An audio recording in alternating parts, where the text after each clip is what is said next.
Vamos continuar a série que temos feito em Efésios. A primeiro domingo de cada mês temos estado em Efésios a falar sobre sermos família. E da última vez estivemos a falar sobre viver uma nova vida na luz de Cristo.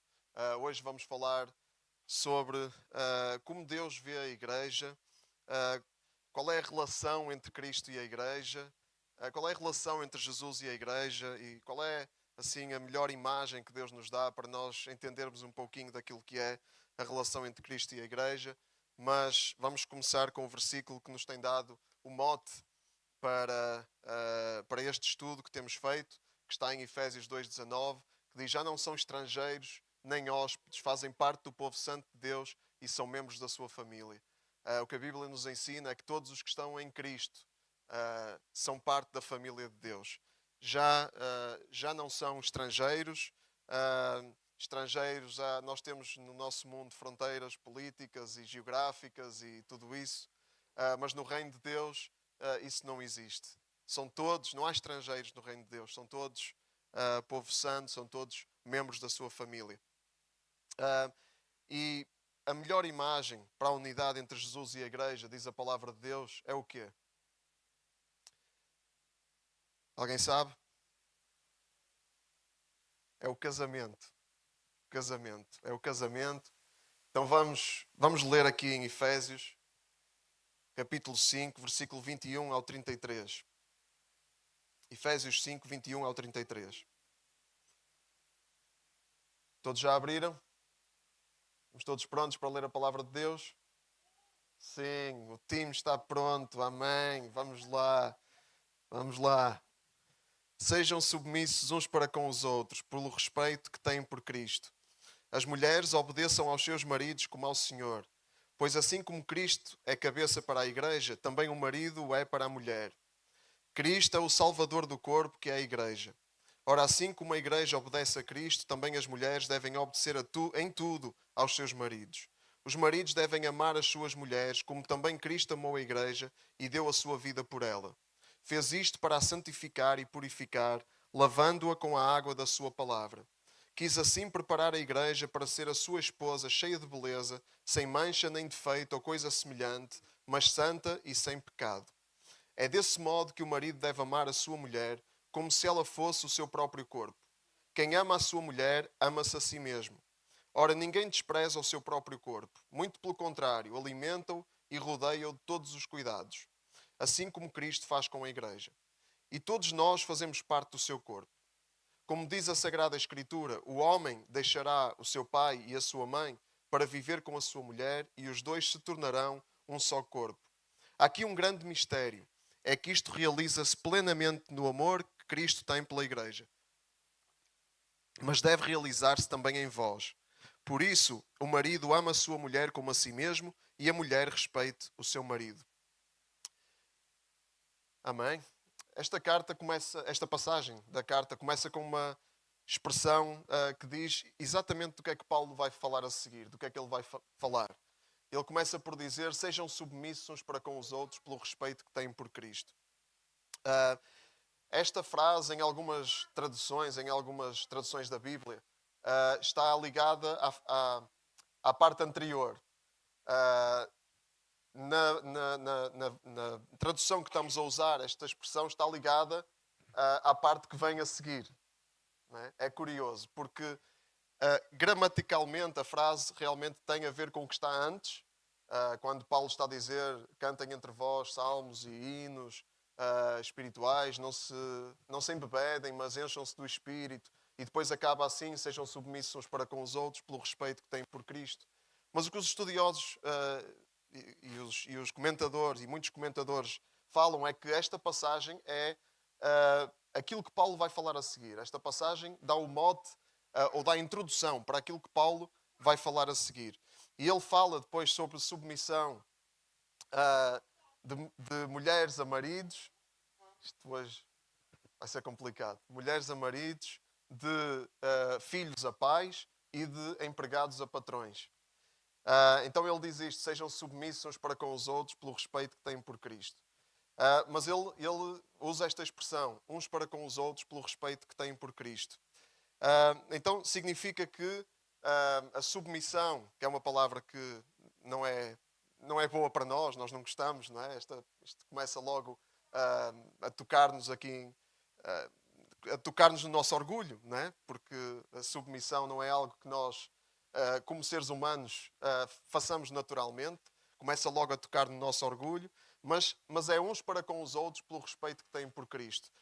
Significa que temos que ter o coração de Cristo, não é? É esse coração que a palavra nos ensina a ter. É esse caminho que a palavra nos ensina a trilhar. É esse caráter que a palavra nos ensina a desenvolver. E toda a nossa vida, toda a gente, a luta do cristão é entre submissão e rebeldia. Não há outra. Isso resume toda a nossa luta. Não é? Foi aquilo que aconteceu no jardim com Adão e Eva. Eles tinham uma escolha a fazer: submissão ou rebeldia. Eles escolheram rebeldia. Não é? E se nós formos ver toda a Bíblia, é sempre essa a escolha. Não é? Submetemos-nos a Deus ou rebelamos-nos contra Deus, revoltamos-nos contra Deus. E uns com os outros, é essa expressão também. Não é? Ter o coração de Cristo uns para com os outros. Isso é a luta de toda a nossa vida. É a luta de toda a nossa vida. A nossa carne não quer, não é? A nossa carne não quer, a carne é fraca, como disse Jesus. A carne erra e cai, mas o Espírito está pronto, porque temos o Espírito de Cristo, então também temos o Espírito de Cristo a ajudar-nos. E irmãos, isto só é possível com o Espírito de Cristo. Não há mais nenhuma forma de viver isto. Não é? No nosso trabalho, quem trabalha, e Paulo vai falar disso a seguir, na passagem a seguir, eu não quero falar muito, porque vamos ter que falar sobre isso no mês que vem. Mas no nosso trabalho é um teste permanente a isso, não é? Porque nós temos que nos submeter, pelo menos aqueles que precisam do emprego e que não querem perder o seu emprego. Quer estejam contentes, quer não, a gente tem que se submeter. Não é? Mas ter o coração de Cristo para com o nosso patrão, isso é outra coisa. Não é? Isso é outra coisa. Ter o coração de Cristo é outra coisa. Não é? É uma coisa genuína, não é uma coisa que é por obrigação. Mas para termos para termos esse impulso genuíno, o Espírito de Deus tem que ter lugar na nossa vida. Por isso é que Paulo diz antes: encham-se do Espírito de Deus. Não há outra forma, porque não há outra forma de viver a vida cristã, é enchermos do Espírito de Deus. E quando não nos enchemos do Espírito de Deus, damos lugar à carne, e a carne não gosta de submissão. Agora, Paulo fala de uns para com os outros, porque esse é o coração de Cristo. Cristo submeteu-se ao Pai, certo? Ele submeteu-se ao Pai, e não foi fácil para Jesus. Não é? Porque Jesus, antes de ir à cruz, ele disse: Pai, se possível, passa de mim este cálice, mas faça-se a tua vontade e não a minha. Então Jesus teve essa dificuldade também, mas ele não caiu na tentação. Né? Ele entregou a sua vida ao Pai, e o Pai fez a vontade dele. E a vontade dele era que Jesus fosse à cruz, era que Jesus morresse, era que Jesus fosse maltratado, é que Jesus passasse por tudo aquilo para trazer salvação à humanidade, como já falamos hoje muitas vezes. Então, uns para com os outros, porque o coração que Deus quer desenvolver em nós é o coração de Cristo. E isso se traduza nos nossos relacionamentos. Mas depois Paulo fala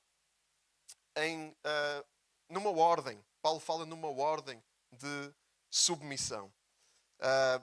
Porque não é, no caso de Cristo, fica muito claro, não é a igreja que tem, não é Cristo que tem que se submeter à igreja.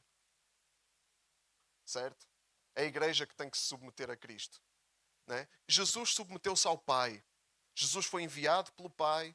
Jesus fez a vontade do Pai. Ele disse: eu estou aqui para fazer a vontade do Pai que me enviou. Então há uma ordem. Não é? Jesus submeteu-se ao Pai. O Pai enviou Cristo. É outra palavra que nós... é uma palavra um bocado fria, que nós não gostamos, mas é uma palavra que tem a ver com a própria natureza de Deus e que é de Deus. Não é? Hierarquia. Hierarquia significa organização, ordenação, ordem, estrutura, escala. Ou seja, há uma ordem. E isso fica claro no resto do texto desta passagem. E agora vamos entrar na polémica. Não é? Agora vamos entrar na polémica, mas vamos ter que entrar. Vamos ter que entrar, porque é isso que a palavra de Deus nos ensina. Qual é a ordem? As mulheres obedeçam aos seus maridos como ao Senhor. Uau! É a palavra que está a dizer. Irmãos, não sou eu sou só o mensageiro. As mulheres obedeçam aos seus maridos como ao Senhor. Paulo aqui não diz que as mulheres têm que obedecer aos seus maridos e os maridos obedecer às suas mulheres. Foi não? Ele diz, sim, ele antes diz que temos de ter o coração de Cristo. Não é? Uns para com os outros. Mas ele aqui diz, as mulheres obedeçam aos seus maridos como ao Senhor. Então, é como ao Senhor. É uma dimensão... isto é problemático, não é? É problemático. Já houve, ainda há pouco tempo, não há muito tempo, houve um vídeo a circular na internet de um padre que disse isto numa igreja, que leu esta passagem numa igreja católica, numa missa, e foi uma polémica incrível. Mas isto é do século passado, mas onde é que esta gente vive a pensar assim? Mas é preciso explicar o que é que isto quer dizer. Não é? E nós vamos explicar. Então, há uma ordem que tem que ser respeitada. Cristo teve um coração submisso, nós já vimos isso, para com o Pai, em primeiro lugar.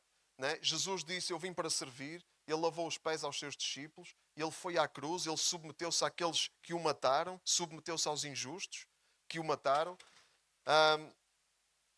Mas disto nós não podemos fugir. Né? Não é Cristo que tem que obedecer à igreja, é a igreja que tem que se submeter a Cristo. E respeitando isso,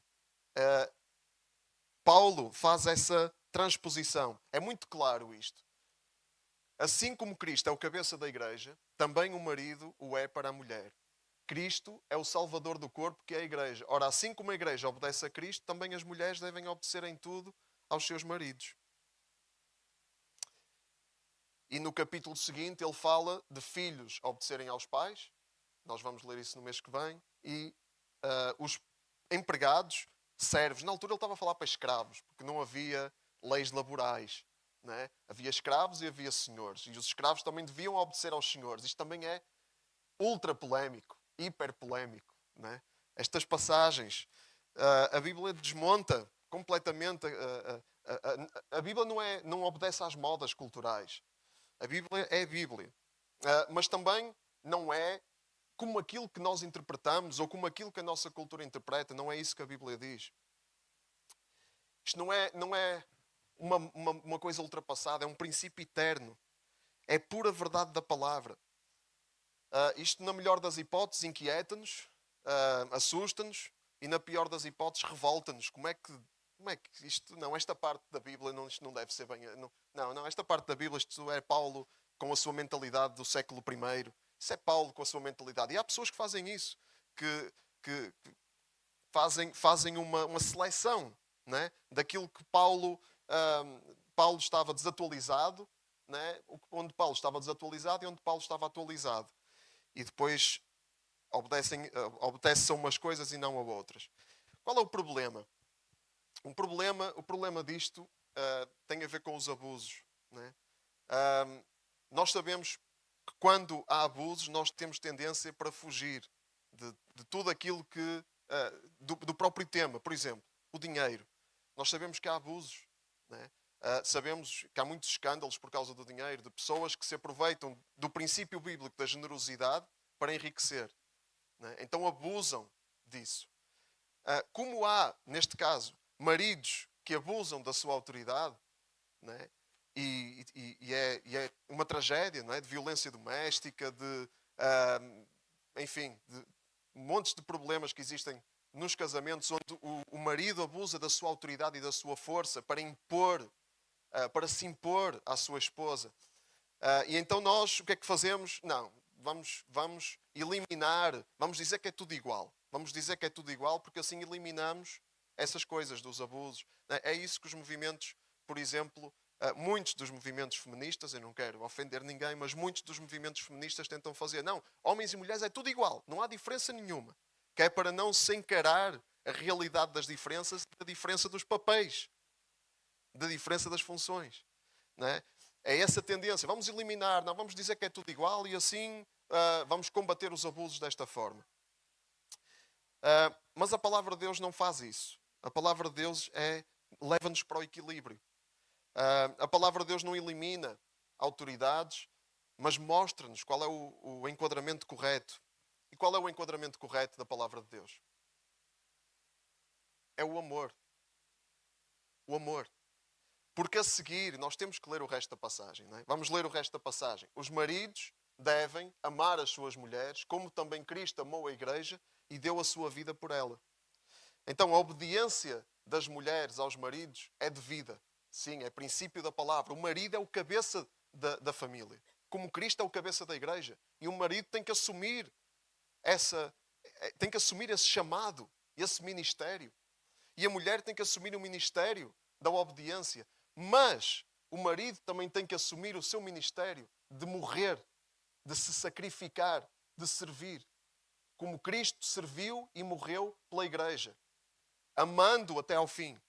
O marido tem que assumir esse ministério. E a mulher tem que assumir o seu ministério daquela por quem o marido se sacrifica.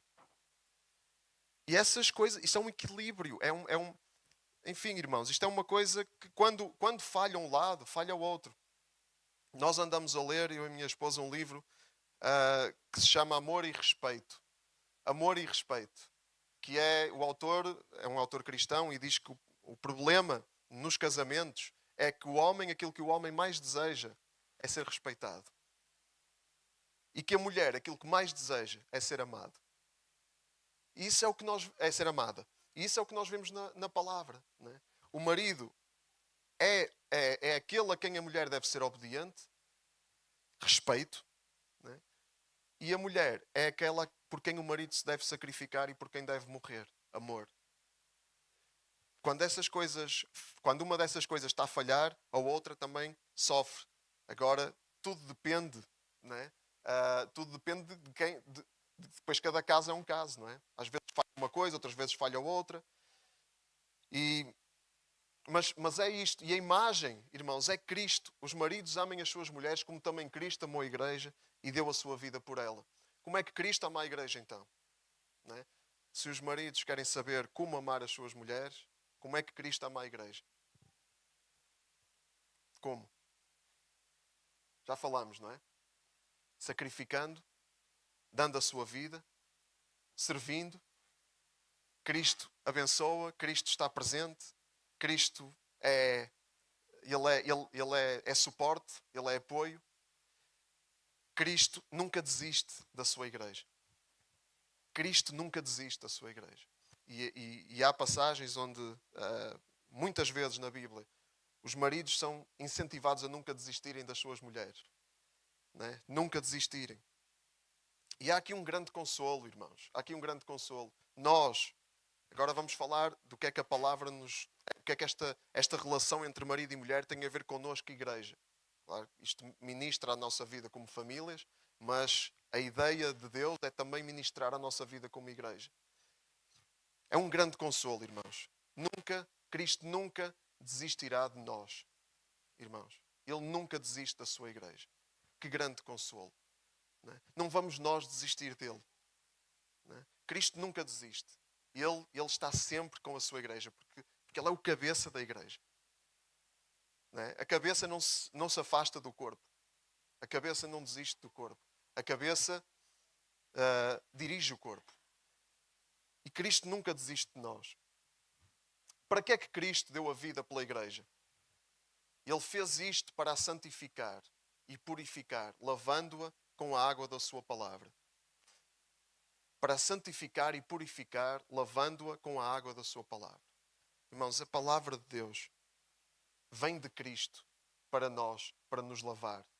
Nos lavar e purificar e santificar. Cristo, Ele quer preparar a sua igreja para ser a sua esposa, cheia de beleza, sem mancha nem defeito ou coisa semelhante, mas santa e sem pecado. Cheia de beleza, sem mancha nem defeito ou coisa semelhante, mas santa e sem pecado. Quantos maridos é que olham para a sua igreja assim? Para a sua esposa assim? Né? O meu alvo é que a minha esposa seja santa, pura, através de quê? Das minhas ordens. Não, da palavra de Deus. Através da palavra de Deus. E eu quero que a minha esposa seja cheia de beleza, quero que ela seja bela, sem mancha, nem defeito ou coisa semelhante, mas santa e sem pecado. Quantos maridos é que vivem para fazer a sua esposa feliz no Senhor? No Senhor, porque é no Senhor. Não é? Quando há alguma coisa que não está conforme o Senhor, é papel do marido dizer, não, olha, a palavra diz isto. Para isso os maridos têm que conhecer a palavra. Olha, não sou eu que digo, é a palavra de Deus. Não é?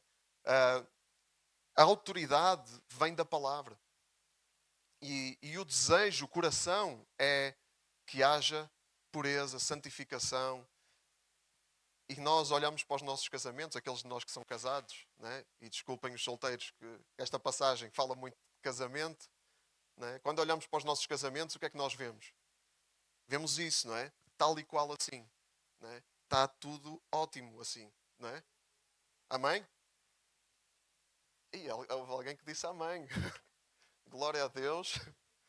É muito encorajador, irmãos, a ver alguém que está a viver isto a 100%. Que maravilha. Bênção. Olha, no meu casamento, infelizmente, não posso dizer isso.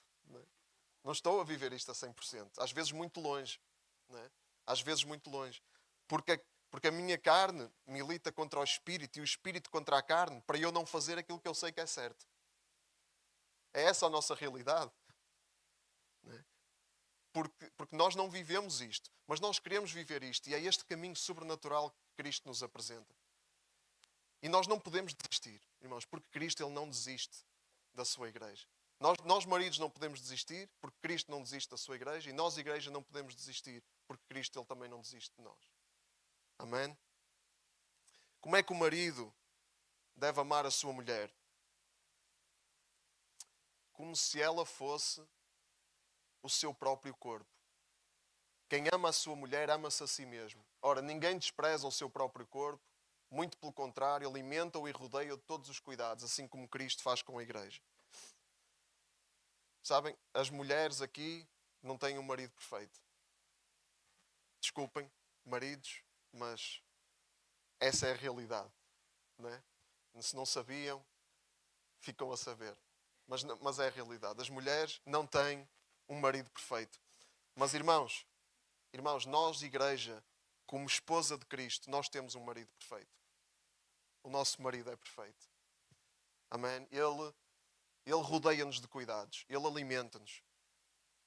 Cristo faz isso com a igreja. Cristo faz isso com a igreja, irmãos. Então nós sabemos que temos todo o cuidado que podemos precisar e desejar da parte de Cristo.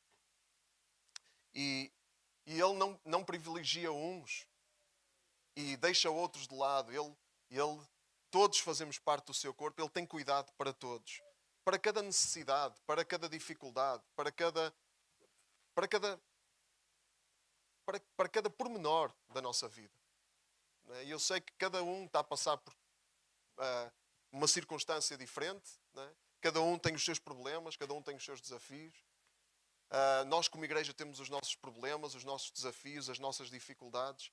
Mas em tudo, Deus tem cuidado para cada um. Deus tem cuidado. Jesus, Ele alimenta e Ele continua a sustentar e continua a dar-nos a sua graça. Porque Ele é assim. Sabem, não há nenhuma união assim, como homem e mulher. Nós, na nossa cultura, temos um problema. Não é só na nossa cultura, mas na nossa cultura isso é muito presente. Nós não vemos o casamento como esta união sublime. Porque é uma coisa muito profunda. Não é? O homem deixará o seu pai e a sua mãe para viver com a sua mulher e os dois se tornarão um só corpo. Há traduções que dizem uma só carne. Um só corpo, uma só carne. É muito profundo. Não há nenhuma união acerca da qual a Bíblia fala assim. Nem da união de pais com filhos. Os filhos são a herança do Senhor. Glória a Deus. Não é? Nós amamos os nossos filhos, mas às vezes há uma visão que não é bíblica sobre os filhos. Não é? É muito comum ouvir mães dizer, os meus filhos primeiro, o meu marido, os maridos, até há quem diga, não é? É como aos autocarros, não é? Perde-se um, apanha-se outro. Não é? Há quem diga isso, não é? Até sobre o próprio marido. E os meus filhos é que... até há quem diga, há quem chama ao filho o rei, o meu rei. Não é? Nós, na nossa cultura, nós temos uma... É uma idolatria. Isto é uma idolatria. É uma idolatria pelos filhos. Principalmente da parte das mães. Há que dizer isto. Não é? Tem a ver com a nossa cultura latina, tem a ver com a nossa... por alguma razão, na nossa cultura latina, Maria, a figura de Maria é tão exaltada, é tão amada, é tão apreciada, porque nós temos uma coisa com as mães. Não é? É um apego. Mas o que diz a Bíblia é que a união em que os dois se tornam uma só carne é entre o homem e a mulher. Isto é muito profundo e não há mais nenhum relacionamento acerca da qual a Bíblia diga isto. E isto é tão assim, isto é tão assim, que há um grande mistério aqui. É que isto realiza-se plenamente no amor que Cristo tem pela Igreja. É tão sublime, é algo tão incrível, tão sobrenatural, que a melhor imagem que Deus usa para mostrar o amor de Cristo pela Igreja é o amor no casamento. Entre homem e mulher. Tão profundo, irmãos. Então, conclusão. Cristo ama-nos. Nós, quando tomamos a ceia, o que é que nós estamos a fazer? Hoje tomamos a ceia, o que é que nós estamos a fazer? Nós estamos a simbolizar a união de Cristo com a Igreja. Nós comemos o símbolo do corpo de Cristo. Nós comemos o símbolo do sangue de Cristo. E Cristo diz, quem comer do meu corpo e beber do meu sangue tem a vida eterna. Está em João 6. Então nós estamos a lembrar a nossa unidade profunda com Cristo. Quando tomamos a ceia é isso que estamos a lembrar. Por isso é que o Steve dizia que só faz sentido quem tem essa união. Não é? Só faz sentido tomar quem tem essa união, senão é um ritual vazio. Então quem tem essa união expressa isso celebrando a ceia do Senhor. E este é o amor que Cristo tem pela Igreja. Ele ama-nos. Ele ama-nos. E nada apaga o seu amor por nós. Ele ama a sua Igreja. E isto deve começar em nós. Não é? Em Cristo, Cristo pela Igreja, mas deve realizar-se também em nós, a começar em casa, no casamento. O marido ama a sua mulher como a si mesmo e a mulher respeite o seu marido. Amor e respeito. Não é interessante? Que é exatamente o que aquele livro que eu estava a falar fala. Não é? O marido ama, a mulher precisa de ser amada, é aquilo que a mulher mais precisa, e a mulher respeite. Quando uma dessas coisas falha, a coisa vai falhar. Normalmente há falhas dos dois lados, não é? Porque todos são humanos, não é? Todos falham. Então é preciso estar sempre cada um a vigiar-se a si próprio, através da comunhão com Deus, do Espírito Santo, orando ao Senhor: Senhor, vê se há em mim algum mau caminho. Revela-me se há algum mau caminho em mim, se há alguma coisa que eu tenho de corrigir, de emendar, de melhorar. Como também estávamos a orar, tivemos um momento de confissão aqui. O que é que eu tenho de pedir perdão, Senhor? Revela-me pelo que é que eu tenho de pedir perdão. E pedir perdão, né, é um exercício que tem que ser contínuo, porque a nossa humanidade também nos leva a falhar de forma muito frequente. Né? E então esse deve ser o nosso amor. Uns pelos outros, a começar em casa. Que Deus nos ajude. Amém, irmãos? Que Deus nos ajude a amar uns aos outros no amor de Cristo. Que Deus nos purifique e renove, nos santifique, nos torne puros com a água da sua palavra. Não é? Que é a palavra de Deus. A comunhão com Deus. Nós, quando falamos de ler a Bíblia, nós não estamos a dizer cumprir um dever religioso. É importante ler para eu cumprir o meu dever religioso, para dizer que já li a Bíblia. Não, é para que a Bíblia nos santifique, é para que Deus faça a sua obra em nós, é para que nós possamos conhecer mais e mais o propósito de Deus para a nossa vida e a sua vontade. É para que a palavra também nos confronte e nos diga onde é que nós precisamos de submeter o nosso coração a Cristo. E todos nós precisamos de viver assim. Isso é algo para toda a nossa vida. Vamos ficar de pé.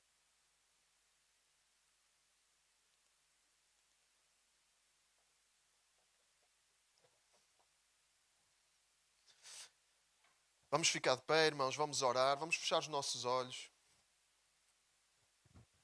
Vamos estar conscientes da presença de Deus, cada um de nós. Que Deus nos possa falar, nós possamos ouvir. Senhor Jesus, obrigado pela Tua palavra, Senhor. Obrigado porque por ela somos santificados e purificados. Obrigado porque Tu tens esse desejo de cuidar de nós, de nos alimentar, de nos sustentar. Tens essa... Isso é algo inerente à Tua natureza, porque Tu és amor. E Tu amas, e amas de uma forma especial a Tua noiva, Senhor. A Tua esposa, que é a igreja, Senhor. Tu amas-nos de uma forma especial, Senhor. Deus, obrigado pela revelação que temos deste mistério, desta profundidade. Senhor, que isso se possa traduzir nas famílias, Senhor. Pai, para que também em casa, que possamos, que este princípio, este grande mistério, Senhor, nos leve, Senhor, a traduzir nas nossas próprias vidas, Senhor, a começar nas nossas casas, Senhor. Para que amemos as nossas esposas, nós como maridos, para que as esposas respeitem os seus maridos, Senhor. Possamos ser luz neste mundo, Pai. Pai, em nome de Jesus, Senhor, Tu possas tratar e tratar connosco, Senhor, tratar dos nossos corações, Senhor, que Tu possas continuar a cuidar de nós, porque nós precisamos do Teu cuidado, Senhor. Nada somos sem Ti, Senhor.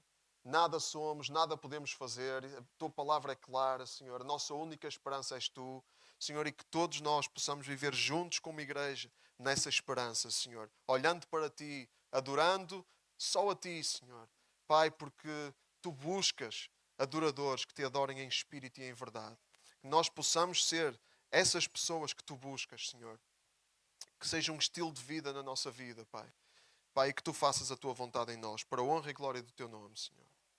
Amém.